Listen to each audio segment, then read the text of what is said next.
Hello दोस्तों, स्वागत है आप सबका आपके अपने YouTube channel crazy MG tricks में। दोस्तों, हम लोग पढ़ रहे थे करंट अफेयर अप्रैल 2020 और जिसके अंतर्गत मैंने आपको महत्वपूर्ण नियुक्तियां, निधन, महत्वपूर्ण दिवस, ये सारी बातें और पुरस्कार सम्मान ये मैंने आपको पहले वीडियो में बताया था। और उसके बाद दूसरे वीडियो में मैंने आपको खेल घटना चक्र, राष्ट्रीय न्यूज़ आपको दूसरे वीडियो में बताई थी।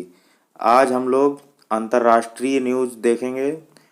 अंतर्राष्ट्रीय करंट अफेयर के अंतर्गत कौन कौन सी महत्वपूर्ण न्यूज़ हैं, आज हम उनके बारे में चर्चा करेंगे। अगर आपने ये दोनों वीडियो नहीं देखे हैं तो मैंने इन दोनों वीडियो का लिंक डिस्क्रिप्शन बॉक्स में दे दिया है, आप जाकर देख सकते हैं। तो आइए शुरू करते हैं अंतर्राष्ट्रीय क्षेत्र के बारे में, जो महत्वपूर्ण न्यूज़ है उसको लेकर। तो सबसे पहले हम लोग देखेंगे कि वर्ल्ड प्रेस स्वतंत्रता सूचकांक 2020, इसमें भारत की रैंकिंग क्या है, कौन प्रथम स्थान पर है, इसको कैसे याद रखा जाए। तो पहले तो देख लेते हैं कि वर्ल्ड प्रेस स्वतंत्रता सूचकांक 2020 इसको जारी किया है reports without borders. Reports without borders ने इसको जारी किया है, जिसमें प्रथम स्थान नॉर्वे देश को प्राप्त हुआ है और इसमें भारत का स्थान 142 है। 2019 में इसका स्थान 140 था। तो कैसे हम इसको याद रखेंगे, तो आप ये याद रखिए कि 2019 में इसका स्थान कितना था, 140 था। 2019 में भारत का स्थान वर्ल्ड प्रेस स्वतंत्रता सूचकांक में 140 था। और जैसे ही 2020 आया, इसमें 2 स्थानों की क्या हो गई, वृद्धि हो गई। तो 140 2019 में था, तो 2020 में देखिए 2 आ रहा है, तो 2 आप बढ़ा लीजिए 140 में। तो 140 में 2 बढ़ाएंगे तो कितना हो गया, 142। तो ये हमारा तैयार हो गया भारत का स्थान। अब हमें नहीं भूलेगा कि भारत 142वें नंबर पे है वर्ल्ड प्रेस स्वतंत्रता सूचकांक में। अब हमें ये याद रखना है कि कौन है ऐसा देश जो प्रथम स्थान पर है, यानी कि ऐसा कौन सा देश है जिसमें सबसे ज़्यादा प्रेस की स्वतंत्रता है। तो ये देश है नॉर्वे। और इसको कैसे याद रखना है, ये देखिए, नॉर्वे में कितने अक्षर आ रहे हैं, 2 अक्षर आ रहे हैं, ठीक है। प्रेस में कितने अक्षर आ रहे हैं, 2 अक्षर आ रहे हैं। और जो रैंकिंग बढ़ी थी 2020 में, इसमें भी 2 आ रहा है लास्ट में, यानी कि 140 से 2 + 2 ही बढ़ा था। तो इस तरीके से आप एग्जाम में याद रखने के लिए बना सकते हैं कि प्रेस में 2 अक्षर, तो जो पहले टॉप किया है उसके भी 2 अक्षर, नॉर्वे तैयार हो जाएगा हमारा। और 140 में जब हम 2 जोड़ देंगे, यही 2, तो भारत की रैंक 2020 की बन जाएगी, और जो कि है 142। इस तरीके से सारी न्यूज़ वर्ल्ड प्रेस स्वतंत्रता सूचकांक से संबंधित हमारी तैयार हो गई। आगे बढ़ते हैं। अगला है 2020 में ब्रिटेन के ग्लासगो स्कॉटलैंड में होने वाले COP 26 जलवायु परिवर्तन शिखर सम्मेलन को संयुक्त राष्ट्र ने स्थगित कर दिया है। ये सम्मेलन 9 से 19 नवंबर 2020 को होना था, जिसे 2021 तक स्थगित कर दिया गया है। तो इस समय कोरोना वायरस चल रहा है, इसकी वजह से सारे सम्मेलन, समारोह, बैठकें ये सब स्थगित की जा रही हैं। आपको याद रखना है कि ये जो ग्लासगो स्कॉटलैंड में COP 26 का सम्मेलन होने वाला था। तो COP क्या है, कॉन्फ्रेंस ऑफ पार्टीज। COP क्या है, कॉन्फ्रेंस ऑफ पार्टीज। अब ये स्थगित कर दिया गया है। आगे बढ़ते हैं। अगला है ऑपरेशन संजीवनी।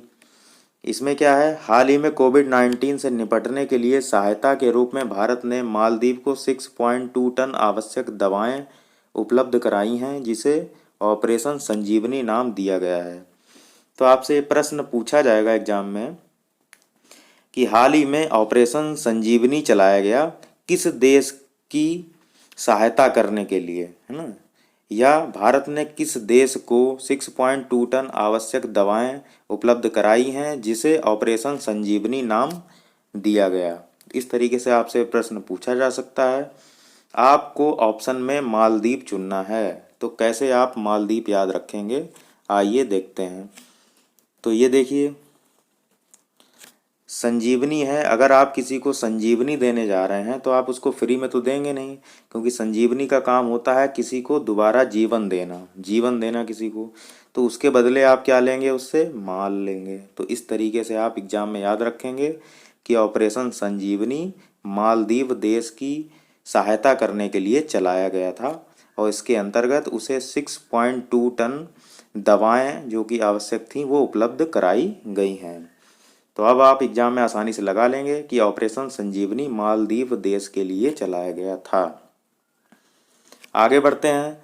अगली न्यूज़ है हमारी, आईएमएफ प्रमुख क्रिस्टीना जॉर्जिवा ने हाल ही में आरबीआई के पूर्व गवर्नर रघुराम राजन और 11 अन्य विशेषज्ञों को अपनी बाहरी सलाहकार समूह में शामिल किया है। तो इसमें नाम है एक रघुराम राजन और इसमें जो इम्पोर्टेंट है ये कि आईएमएफ की प्रमुख हैं क्रिस्टीना जॉर्जिवा।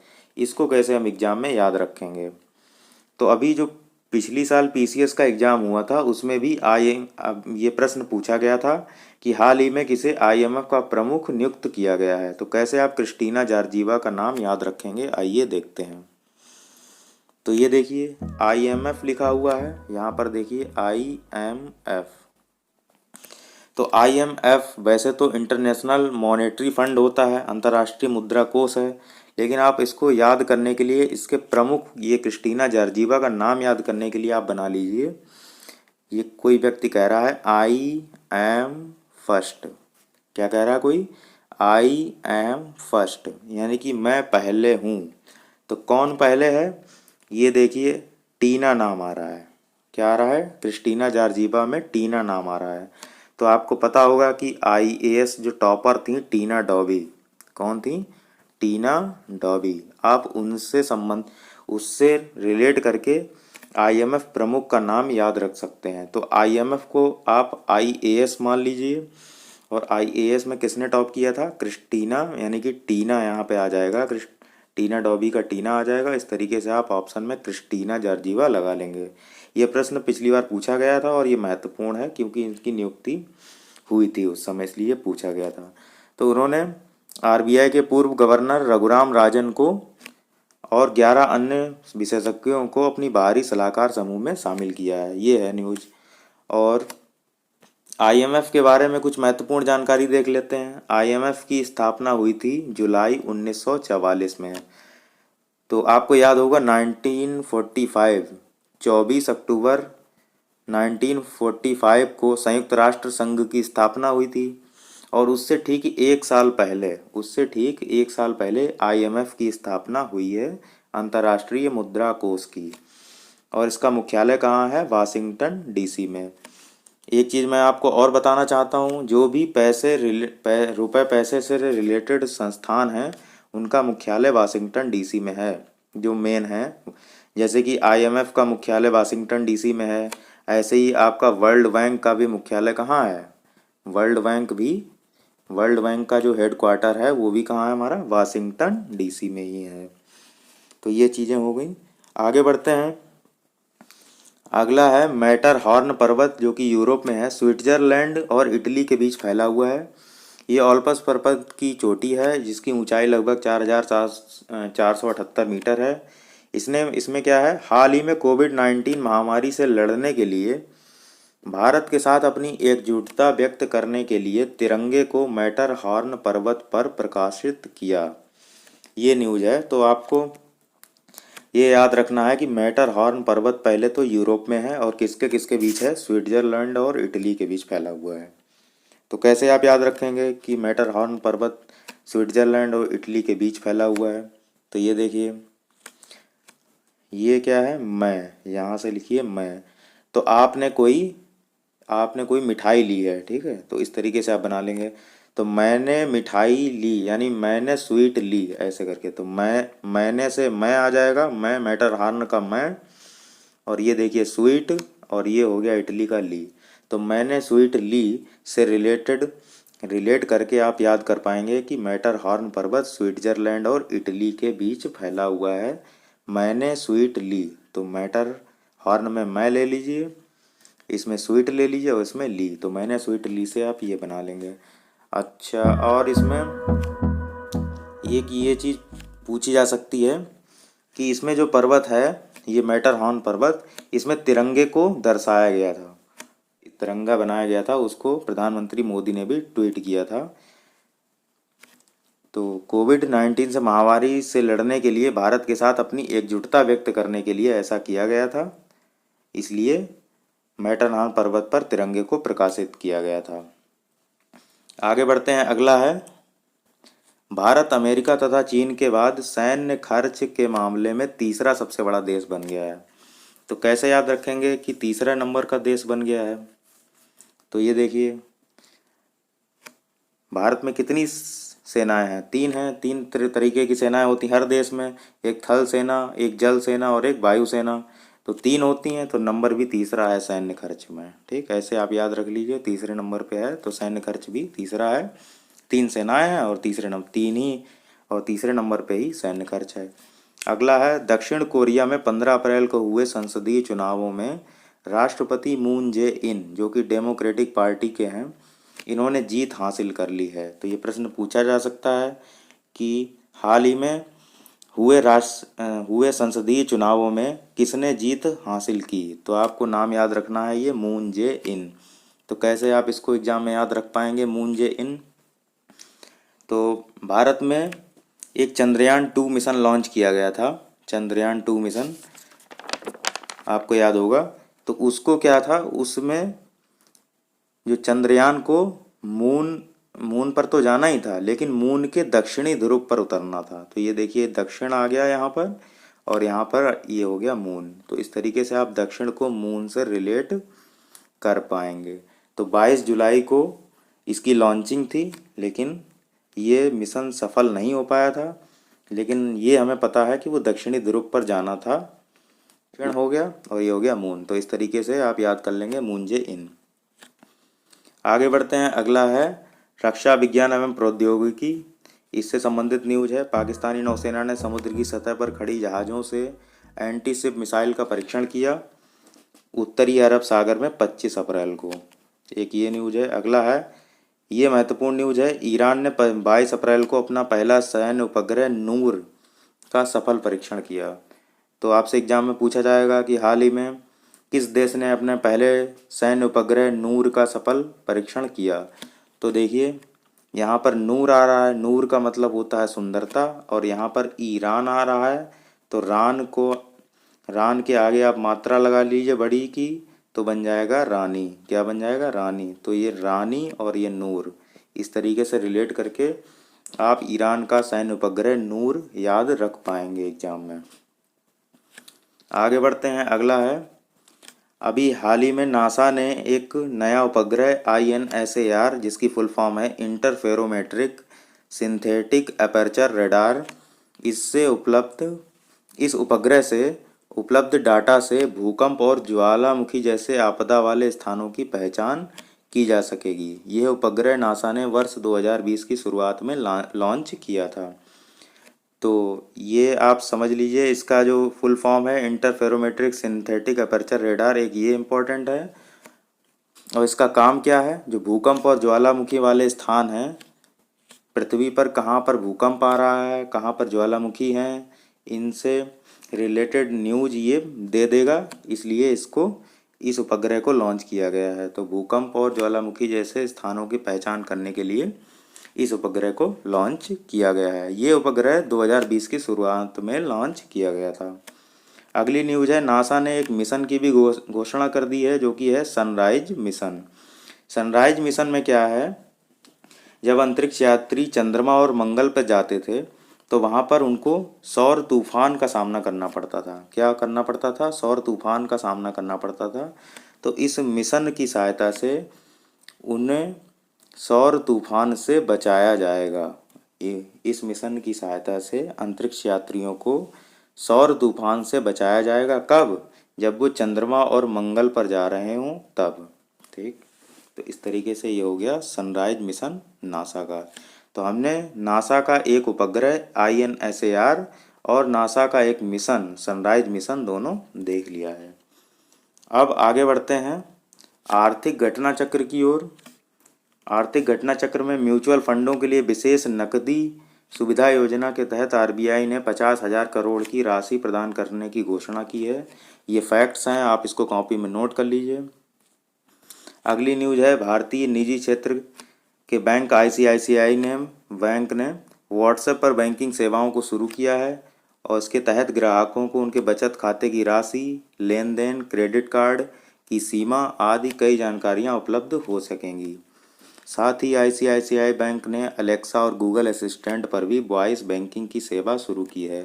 इम्पॉर्टेंट क्वेश्चन है, आपसे पूछा जा सकता है कि हाल ही में किस बैंक ने व्हाट्सएप पर बैंकिंग सेवाओं को शुरू किया है, या ऐसे भी प्रश्न बन सकता है कि हाल ही में किस बैंक ने एलेक्सा और गूगल असिस्टेंट पर वॉइस बैंकिंग की सेवा शुरू कर दी है। तो आपको ऑप्शन चुनना है आईसीआईसीआई बैंक का। तो कैसे आप इसको याद रख पाएंगे, आइए देखते हैं। तो ये देखिए इसमें क्या आ रहा है, व्हाट्सएप, और ये क्या है, बैंकिंग। तो दोनों में बा से शुरुआत हो रही है। ये देखिए व्हाट्सएप में भी बा आ रहा है, बैंकिंग में भी बा आ रहा है, और यहाँ पर वॉइस बैंकिंग इम्पॉर्टेंट है, इसमें भी बा आ रहा है। यानी कि जो बा अक्षर है उसका रिपीटिशन हो रहा है। और एक ऐसी बैंक भी है जिसमें बार बार अक्षरों का रिपीटिशन हो रहा है। देखिए आई सी, फिर आई सी, और फिर आई, यानी कि रिपीटिशन हो रहा है आई सी और आई सी का। तो इस तरीके से कुछ लिंक बना के आप एग्ज़ाम में याद रख सकते हैं कि आईसीआईसीआई बैंक ने व्हाट्सएप पर बैंकिंग सेवाओं को शुरू किया है, या एलेक्सा और गूगल असिस्टेंट पर वॉइस बैंकिंग सेवा शुरू की है। आगे बढ़ते हैं। अगला है, आईएमएफ ने वर्ष 2020-21 में भारत की आर्थिक वृद्धि दर 1.9% रहने का अनुमान लगाया है। 1991 में जो उदारीकरण हुआ था उसके बाद से ये सबसे कम वृद्धि होगी। तो ये बहुत ही ख़राब न्यूज़ है अपने देश के लिए कि इसकी आर्थिक वृद्धि दर हमारे देश की 1.9% का अनुमान लगाया है आईएमएफ ने, इंटरनेशनल मॉनेटरी फंड ने। तो इसमें जो इम्पोर्टेंट है ये 1.9%। तो ये कैसे याद रखा जाए, तो ये देखिए यहाँ लिखा हुआ है कि 1991 में जो उदारीकरण हुआ था उस समय जो वृद्धि दर थी उससे भी कम दर हो गई है 1.9%। तो 1991 में बीच में ये देखिए 1991 लिखा है, 1991। तो इसमें 1.9 यानी कि 1 और 9 के बीच में यहाँ पर पॉइंट लगा लीजिए। तो इस तरीके से आप 1.9 ये याद रख पाएंगे। 1991 में 1.9 लगा लीजिए दिमाग में, तो ये 1.9% आपको याद हो जाएगा। और इसके अलावा आपको उदारीकरण से संबंधित कई बार प्रश्न पूछे गए हैं। 1991 में नई आर्थिक नीति के तहत जब पीवी नरसिम्हा राव जी प्रधानमंत्री थे, मनमोहन सिंह जी वित्त मंत्री थे, उस समय नई आर्थिक नीति आई थी जिसके तहत एलपीजी मॉडल लाया गया था देश में। आपको याद होगा एलपीजी। एलपीजी क्या है, लिबरलाइजेशन, प्राइवेटाइजेशन और ग्लोबलाइजेशन। मतलब उदारीकरण, लिबरलाइजेशन का मतलब उदारीकरण, प्राइवेटाइजेशन का मतलब निजीकरण, और ग्लोबलाइजेशन का मतलब वैश्वीकरण। ये तीनों चीज़ें हुई थी एलपीजी मॉडल के तहत देश में उदारीकरण के लिए। तो उस समय मनमोहन सिंह जी वित्त मंत्री थे जिन्हें भारत में आर्थिक उदारीकरण का जनक भी कहा जाता है। तो हमें ये 1.9% याद रखना है। आगे बढ़ते हैं। अगला है, केंद्र सरकार ने अगले 6 महीने के लिए 21 अक्टूबर तक बैंकिंग सेवाओं को सार्वजनिक उपयोगिता सेवा के रूप में घोषित किया है। इस दौरान कोई भी बैंकिंग कर्मचारी और अधिकारी हड़ताल नहीं कर सकेंगे। अगली न्यूज़ है, एडीबी ने भारत को आपातकालीन ज़रूरतों को पूरा करने के लिए 16,700 करोड़ रुपए की मदद का ऐलान किया है। इससे पहले विश्व बैंक ने भी 7600 करोड़ रुपए देने की घोषणा की थी। तो ये फैक्ट्स हैं, ये आप याद रख सकते हैं। अगला, 28 अप्रैल को एडीबी ने भारत को प्रसार को रोकने के लिए 1.5 बिलियन डॉलर के ऋण को मंजूरी दी है। तो ये कुछ महत्वपूर्ण डेटा थे जिसमें कुछ महत्वपूर्ण बैंकों ने, संस्थाओं ने भारत को ऋण या लोन दिया है कोविड-19 से लड़ने के लिए। तो हम ये लास्ट वाला याद रख सकते हैं एडीबी का। एडीबी ने 1.5 बिलियन डॉलर का ऋण दिया है, एग्जाम में पूछा जा सकता है। देखिए एडीबी में 3 अक्षर आ रहे हैं और 3 का आधा कितना होता है, 1.5। तो इस तरीके से 1.5 बिलियन डॉलर आप याद रख सकते हैं एडीबी का। तो ये हो गया हमारा अप्रैल महीने का करंट अफेयर ख़त्म। और इससे संबंधित कुछ और प्रश्न हैं जो कि वन लाइनर के होंगे, वो मैं आपको अगले वीडियो में दूंगा। और इसके अलावा हम लोग इसके बहुविकल्पीय प्रश्न भी करेंगे और तब हम लोगों का पूरी तरीके से अप्रैल महीने का करंट अफेयर तैयार हो जाएगा। आशा करता हूँ कि आपको ये वीडियो पसंद आया होगा। अगर आपको ये वीडियो अच्छा लगा हो तो इसे फेसबुक, व्हाट्सएप, इंस्टाग्राम आदि पर शेयर कीजिए, जिससे कि और विद्यार्थी भी इससे लाभान्वित हो पाएँ। तो मिलते हैं अगले वीडियो में एक नई ट्रिक के साथ। तब तक के लिए जय हिंद, जय भारत।